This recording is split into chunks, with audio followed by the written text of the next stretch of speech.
안녕하세요. 이번 시간부터 12장 새로운 챕터를 공부하겠습니다. 고객과의 계약에서 생기는 수익, 한마디로 매출과 같은 수익을 언제 얼마만큼 인식하느냐 하는 것을 12장에서 배웁니다. 먼저 수익을 정의해 볼까요? 2장 개념체계에서도 재무제표 요소를 정의할 때 자산, 부채, 자본, 수익, 비용 이렇게 5가지 요소를 정의를 했었죠. 그때 수익을 한번 본 적이 있습니다. 12장 수익에서 다룰 내용들은 기준서 1115호에서 모두 규정이 되어 있는데요. 1115호의 수익의 정의를 내려보면 이렇습니다. 수익은 일단 영어로는 income인데요. 자산의 유입 또는 가치 증가 혹은 부채의 감소 형태로 우리가 이 장에서 자산의 유입이나 가치가 증가가 돼 자산이 증가하면 자본이 늘어나죠. 부채가 감소해도 자본이 늘어납니다. 즉 수익은 자본의 증가를 의미해요. 그런데 반드시 모든 자본의 증가가 수익이 아니고요. 지분 참여자의 출연과 관련된 건 제외한다. 즉 주식회사라면 주주출자와 같은 이런 자본거래로부터 발생한 자본의 증가를 제외한 소위 손익거래로부터 발생한 자본의 증가가 수익입니다. 이때 영어로는 인컴인데요. 이를 다시 영어로 revenue와 gains로 나눌 수가 있겠습니다. 우리말로는 인컴이 수익으로 번역이 됐고요. revenue도 수익, gain은 차이익 이렇게 번역을 했는데요. 일단 revenue하고 gain을 구분하는 이유는 뭐냐 하면은 revenue라는 것이 기업의 통상적인 활동에서 생기는 인컴이고요. gain은 어쩌다가 발생하는 활동에서 생기는 인컴입니다. 이를 왜 구분하느냐? revenue는 상시 발생하는 것이고 gain은 어쩌다가 발생되는, 즉 미래 지속성의 차이가 있기 때문에 이를 구분하는 것입니다. 상시 발생하는 revenue를 통해서 미래 수익이 얼마만큼 발생을 할지 예측 가능할 거 아닙니까? 반면에 gain은 어쩌다가 발생되는 것이기 때문에 미래에도 지속적으로 이와 같은 gain이 발생될지는 불분명하다는 것이죠. 따라서 수익을 두 가지로 흔히 나누는 것입니다. 이때 12장 1115호에서 이야기하는 인컴은 모든 인컴이 아니라 계약 상대방이 있어야 되고요. 계약 상대방이 고객인 경우에만 1115호를 적용합니다. 이때 고객이란 기업의 통상적인 활동의 산출물인 재화나 용역을 대가와 교환하여 획득하기로 그 기업과 계약한 당사자를 말합니다. 즉 고객에게 기업이 재화나 용역을 이전하기로 합니다. 공짜로? 그건 아니겠죠. 대가를 받아야 되겠죠. 이런 대가와 교환하여 획득하기로 그 기업과 계약한 당사자인 경우에만 해당이 됩니다. 사실 크게 본다면은 이 인컴에는 이미 우리가 회계 원리부터 배웠던 매출뿐만 아니라 유용자산 처분이익, 공정가치로 측정하는 금융자산의 평가이익 이런 것도 사실상 크게 본다면 다 인컴이죠. 지분 참여자의 출연과 관련된 것을 제외한 자본의 증가이기 때문에 그런데요. 우리가 12장에서 다룰 수익은 이런 것들을 뺀 계약 상대방이 고객인 경우에 발생하는 인컴만을 대상으로 합니다. 포괄손익계산서에 매출로 구분되는 항목이라고 보시면 되겠는데요. 우리 교재 이쪽 마지막 문단을 보면은 이 매출이라는 수익도 사실 회사의 업종에 따라서 포괄손익계산서에 다양하게 표시가 될 수 있겠습니다. 예를 들면 이마트와 같은 상품 매매 업체는 상품 매출이 주요 수익이고요. 삼성전자와 같은 제조업체는 제품 매출이 주요 수익이 되겠죠. 건설회사라면 공사 수익이 혹은 은행 같은 경우에는 이자 수익이나 수수료 수익 등이 1115호의 수익에 해당되는 것이다. 이렇게 생각을 하면 되겠습니다. 요약하면 우리가 12장에서 다룰 수익은 상품이나 제품을 매입 또는 제조 완료한 회사가 이를 고객한테 이전을 해줍니다. 재화뿐만이 아니라 거기에 어떤 서비스, 즉 용역도 제공할 수 있겠습니다. 이럴 때 언제 얼마만큼 매출을 인식하느냐를 공부하도록 하겠습니다.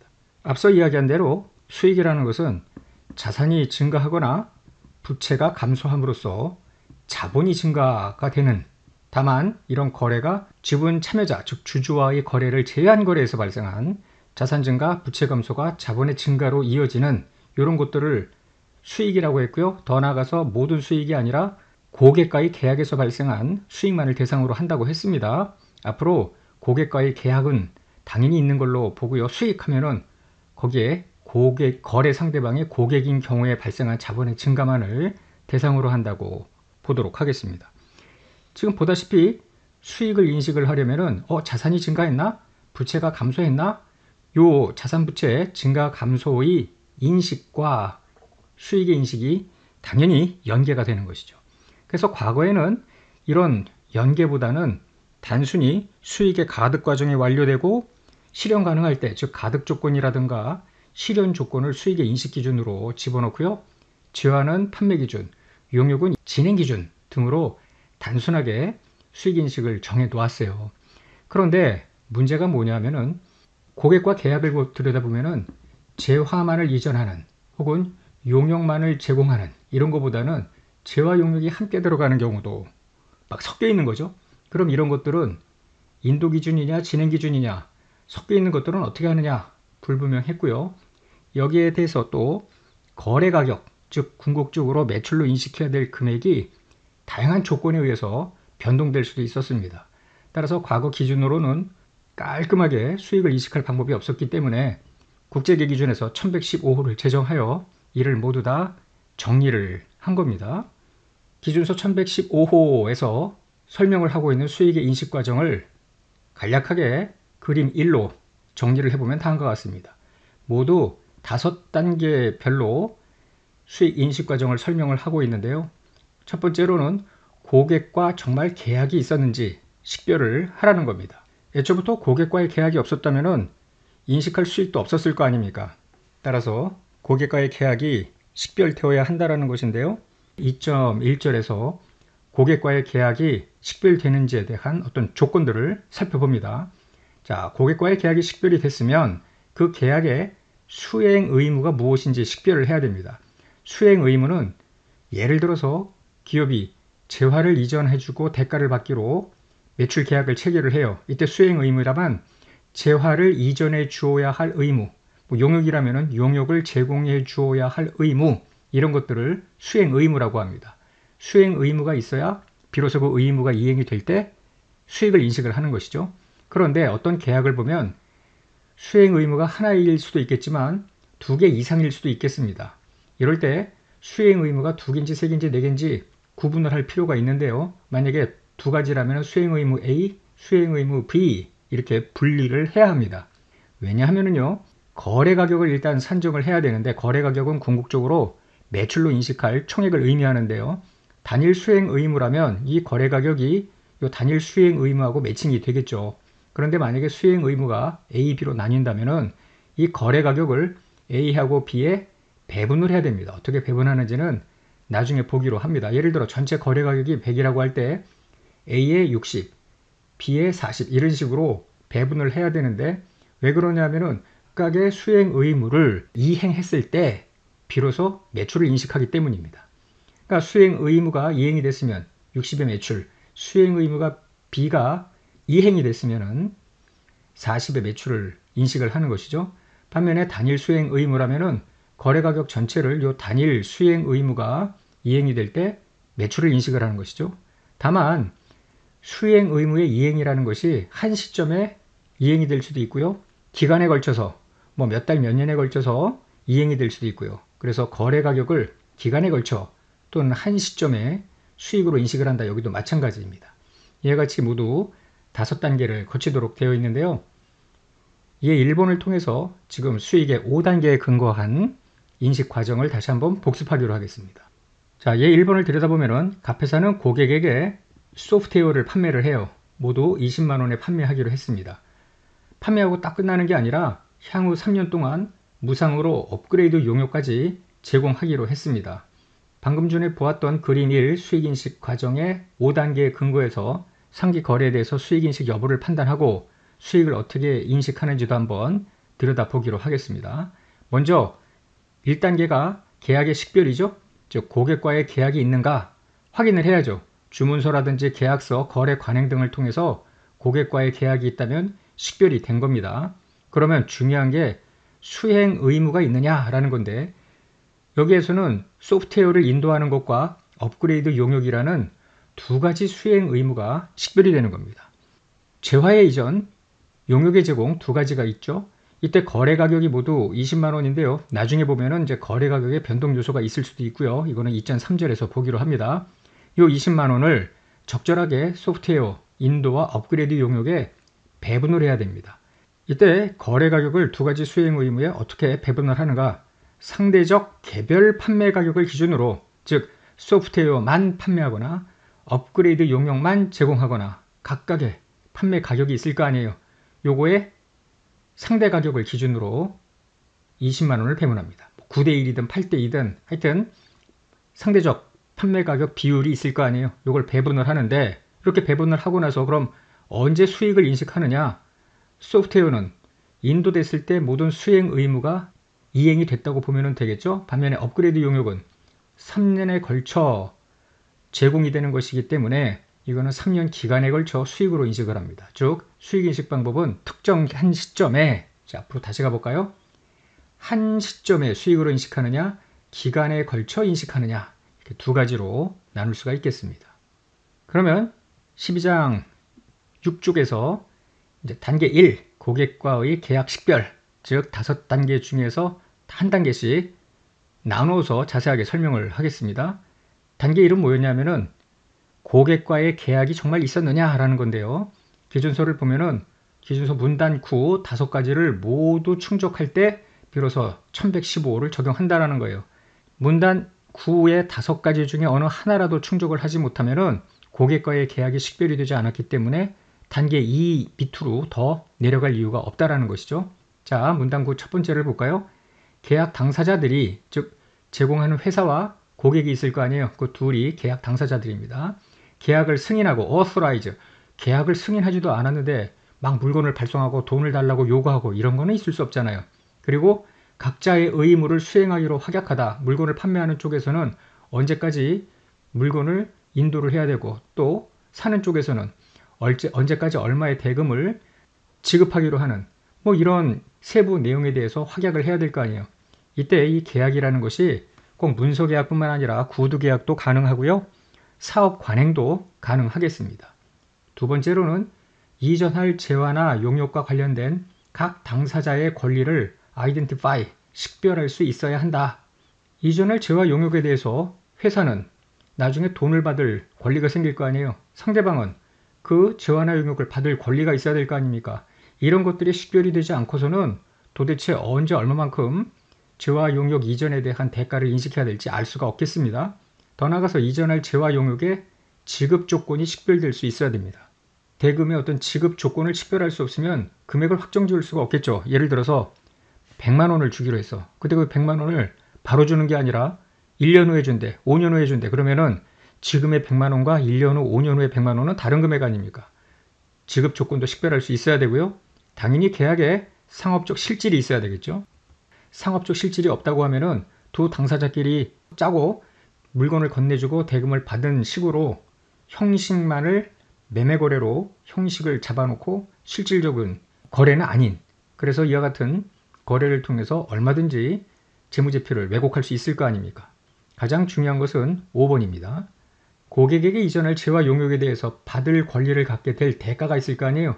요거의 회수 가능성이 높아야 돼요. 즉 100만 원어치 물건을 파는데 저기 팔기도 전에 대금을 떼일 가능성이 상당히 높아. 그러면 처음부터 이는 문단 9의 5를 충족 못했기 때문에, 즉 회수 가능성이 낮으면 처음부터 매출 인식을 하면 안 됩니다. 과거에는 어떻게 했냐면은 회수 가능성이 낮은 불량거래처에 대해서도 외상으로 매출을 막 해요. 일단은. 그래서 특정 연도에 당기순이익을 올려놓고요. 그 다음 연도에 못 받게 되면 다음 연도에 매출 채권에 대한 손상차손 인식을 하기 때문에 일단은 그건 다음 연도 일이고 특정 연도에 매출을 부풀리는 방식으로 이를 악용한 사례들이 많았죠. 그러나 1115호에서는 아예 처음부터 고객한테 이전할 재화나 용역에 대해서 받을 권리가 있는데 이 대가의 회수 가능성이 낮으면 아예 문단 9를 모두 다 적용할 때까지 기다려야 되고요. 더 이상 1115호를 적용할 수 없도록 해놓았습니다. 방금 보았던 문단 9의 5가지 기준을 계약 개시 시점에 모두 충족하는지 확인을 하는 거예요. 만약에 확인을 했어. 오케이. 그러면은 드디어 단계 2 내지 3, 4, 5까지 갈 수가 있겠는데요. 사실과 상황에 유의적인 변동 징후가 없는 한 이러한 기준들을 이후에 재검토할 이유는 없겠다라는 거예요. 한번 충족했으면 그대로 가는 겁니다. 그러나 고객의 대가 지급 능력이 유의적으로 악화됐어. 상품을 판매하기로 계약을 체결을 했는데 한두 달 후에 아직 물건 인도는 안 됐습니다. 거래처에 재무적 어떤 위험이 있어서 대금을 회수하는 것이 굉장히 불투명한 상황으로 바뀌었다고 가정을 해요. 그러면 고객에게 이전할 나머지 재화 용역에 대해서만 회수 가능성을 재검토하라. 즉 이미 일부는 이전을 했어. 나머지 이전은 안 된 상태에서 유의적으로 악화되었다면 그 나머지 부분만 회수 가능성을 재검토하여 회수 가능성이 낮으면 더 이상 1115, 즉 매출을 인식하지 말라는 것입니다. 한편 계약 개시 시점에 앞서 보았던 문단구의 5가지 조건을 모두 충족은 못했어요. 그러면 일단 매출은 인식하지 못하고요. 이후에 충족 여부를 지속적으로 검토하는 겁니다. 그러다가 문단구를 충족할 수 있어. 그러면 그때부터 그림 1의 단계 2, 3, 4, 5를 밟으면 되겠죠. 한편 문단구를 충족은 못했어요. 그런데 거래처로부터 대가는 이미 수취했어. 그러면 다음 중 하나가 일어났으면 수익을 인식을 하고요. 그렇지 않으면 받은 대가가 부채, 즉 선수금 등의 부채를 인식을 하라는 것이죠. 1번은 뭐냐면 고객에게 재화 용역을 이전해야 하는 의무가 남아있지 않고 고객이 약속한 대가를 기업이 모두 또는 대부분 받았으며 환불되지 않는데요. 그러면은 문단구를 충족 못했더라도 이미 받은 대가는 다시 토해낼 이유가 없다고 하니 이를 수익으로 인식하라는 것이죠. 한편 계약이 종료되었고 고객에게 받은 대가는 환불되지 않는 이러한 경우에도 수익을 인식을 하라는 겁니다. 그러나 이를 어느 것도 충족을 하지 못하면 수취한 대가는 부채로 인식을 합니다. 얘 일을 볼까요? 고객과의 계약 식별인데요. 갑은 1년 초에 향후 3년 동안 고객에게 컨설팅 용역을 제공키로 계약을 체결을 했대요. 계약 개시 시점에 회수 가능성을 포함한 문단구의 5가지 조건을 보았더니 모두 충족을 했대. 갑은 1115호에 따라서 컨설팅 용역을 제공하는 기간에 걸쳐 수익을 인식키로 했습니다. 한순간이 아니라 기간에 걸쳐 3년에 걸쳐서 수익을 인식을 하는데요. X1년 중에 고객의 재무 상태가 악화됐대. 경영 컨설팅 용역 대가를 수령하지 못했대요. 저쪽이 굉장히 지금 재무적 상태가 악화가 됐나 보죠. 고객의 지급 능력이 유의하게 악화된 것은 아니라고 판단했대요. 즉 고객이 대가를 지급하지는 못했지만 크게 어떤 지급 능력이 유의하게 악화된 건 아니라고 판단을 한 거예요. 연도가 바뀌었습니다. X2년 중에 고객의 재무 상태가 더욱 악화되어 컨설팅 용역 대가를 수령하지 못했대요. 지급 능력이 유의하게 악화됐다고 판단을 했답니다. 자, 1년도와 2년도에 어떻게 수익을 인식해야 되느냐라는 것을 한번 논해 보는데요. 일단 X1년도에는 앞에 보았던 문단구의 5가지 조건을 모두 충족한다고 보면 되겠죠. 왜냐하면 고객의 지급 능력이 유의하게 악화된 건 아니라고 판단을 했기 때문입니다. 다만 수익을 인식을 하되 매출 채권은 고객의 지급 능력이 어쨌거나 유의하게 악화는 안 됐더라도 좀 문제는 있는 거 아닙니까? 따라서 손상차손을 인식할 것인지를 고려하면 되겠죠. 그런데 X2년이 되어 보니 이건 고객의 재무 상태가 더욱 악화돼서 대가도 못 받고 지급 능력은 유의하게 악화가 되었다라는 거 아니에요. 따라서 X2년에는 수익을 인식하지 않습니다. 다만 X1년도에는 이미 수익을 인식했죠? 이거는 굳이 취소하지는 않고요. 앞에서도 이야기한 것처럼 X1년도에 손상차손 인식 여부를 보았는데 X2년에는 더욱더 나빠졌으니까 못 받은 매출 채권에 대한 손상차손 인식을 더욱더 적극적으로 고려를 해야 되겠죠. 그림 1번에서 고객과의 계약이 식별이 됐느냐? 단계 1이었고요. 드디어 이제 단계 2입니다. 식별이 됐다면 그 계약 내에 수행 의무가 무엇인지 혹은 수행 의무가 몇 개인지를 식별해야 되겠습니다. 수행 의무를 왜 식별하는 것이 중요하냐 하면은 수행 의무를 이행했을 때 비로소 매출을, 즉 수익을 인식을 할 수 있기 때문이에요. 수행 의무는 어떻게 정의를 하느냐 하면 고객과의 계약에서 재화나 용역을 이전키로 한 프라미스, 그 약속, 하나하나의 약속이 수행 의무입니다. 기업이 수행 의무를 이행 안 했으면 그냥 가만히 있어야 되겠죠. 수행 의무가 이행이 됐다면 비로소 그때 수익을 인식하는 것입니다. 꼭 기억을 해야 되겠습니다. 계약을 들여다보니까 여러 개의 약속이 있어. 그런데 약속이 모두 다 수행 의무는 아닙니다. 그래서 여러 약속 중에 수행 의무에 해당하는 약속을 식별을 해야 되겠고요. 수행 의무에 해당하는 약속에 대해서만 수익을 인식을 합니다. 자, 계약 내에 여러 가지 이제 수행 의무가 있어. 즉 수행 의무가 A도 있고 B도 있고, 이럴 때 이거를 각각 복수의 수행 의무로 식별을 할 건지, 아니면 이를 묶어서 단일 수행 의무로 볼 건지를 판단해야 되겠습니다. 지금 설명한 수행 의무의 식별 과정을 그림 2를 통해서 다시 한번 요약을 해보겠습니다. 고객과의 계약을 체결을 했어요. 계약을 들여다보니 약속이 모두 3가지가 있었습니다. 약속 3가지라고 하여 3가지가 모두 수행 의무로 식별이 되는 것은 아닙니다. 예를 들어서 약속 3이라는 것이 우리가 회계 올릴 때 배웠던 제품 보증 충당 부채, 즉 제품에 결함이 생기면 무상으로 수리나 교환을 해주겠다고 한 약속은 매출을 인식할 수행 의무가 아닙니다. 반면에 약속 1과 2는, 약속 1은 예를 들어 어떤 재화를 이전해 주어야 된다든가, 약속 2는 무상으로 업그레이드 혹은 추가적인 뭔가 용역을 제공하는 뭐 이런 약속이라면은 이는 모두 매출을 인식해야 될 수행 의무입니다. 그래서 일단은 약속 1, 2, 3이 모두 수행 의무로 식별이 될 수도 있겠으나 꼭 그런 건 아니라는 겁니다. 그래서 여기서는 예를 들어 약속 1과 2는 수행 의무, 약속 3은 수행 의무가 아니라고 보자고요. 요 수행 의무가 아니면 별도의 부채, 즉 충당 부채를 인식을 하면 되는 거예요. 차변의 비용, 대변의 충당 부채. 이 약속 1, 2가 궁극적으로 매출이라는 수익을 인식해야 될 어떤 의무인데요. 더 나아가서 약속 1과 2를 식별을 했는데 이를 하나로 묶을 거냐, 즉 단일 수행 의무로 볼 거냐, 아니다, 약속 1과 2는 각각 별개의 수행 의무이다. 그래서 각각의 수행 의무로 볼 수도 있겠습니다. 이게 왜 중요하냐면은 우리가 단계 3에서 거래 가격을 정할 텐데요. 이 거래 가격이 만약에 단일 수행 의무라면 여기다가 한 방에 다 배분을 하는 것이고요. 약속 1과 2가 각각 수행 의무다. 그러면은 약속 1과 2의 상대적 개별 판매 가격에 비례해서 배분을 해요. 그래서 약속 1과 2의 수행 의무를 이행하는 기간 또는 이행할 때 매출을 인식을 하는 거죠. 그러니까 전체를 한 방에 다 매출로 인식하느냐 따로따로 인식하느냐에 따라서 전체 인식하는 수익의 금액은 같겠지만 회계 기간별로 다를 수 있겠습니다. 그러면 이러한 약속을 수행 의무로 어떻게 식별을 하는지, 더 나아가서 이를 단일 수행 의무로 식별을 하는지 각각 별개의 수행 의무로 식별을 하는지 구분을 해보는데요. 수행 의무의 식별과 관련된 기준서 번호로는, 문단 번호는 22호, 27호, 29호입니다. 나중에 중급회계에 가서 더 자세하게 배울 거고요. 우리 중급회계 입문에서는 아주 기본적인 내용만을 보는데요. 문단 22 중 어느 하나를 이전하기로 한 각 약속을 하나의 수행 의무로 식별을 합니다. 문단 22의 1을 보면은 구별되는 재화나 용역이 있으면 얘네들을 하나의 수행 의무로 본다라는 것입니다.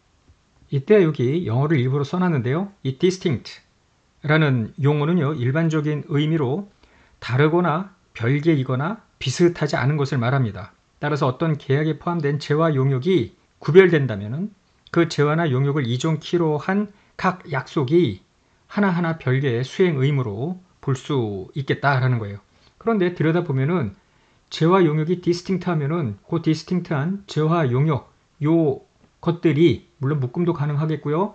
하나의 수행 의무인데 구체적인 판단 기준이 있는 것은 아니잖아요. 따라서 문단 22의 1을 충족하느냐의 여부는 잠시 후에 볼 문단 27과 27의 1을 모두 충족을 하면 드디어 22의 1을 충족하는 것으로 보는 겁니다. 그럼 문단 27의 1과 2를 한번 들여다볼까요?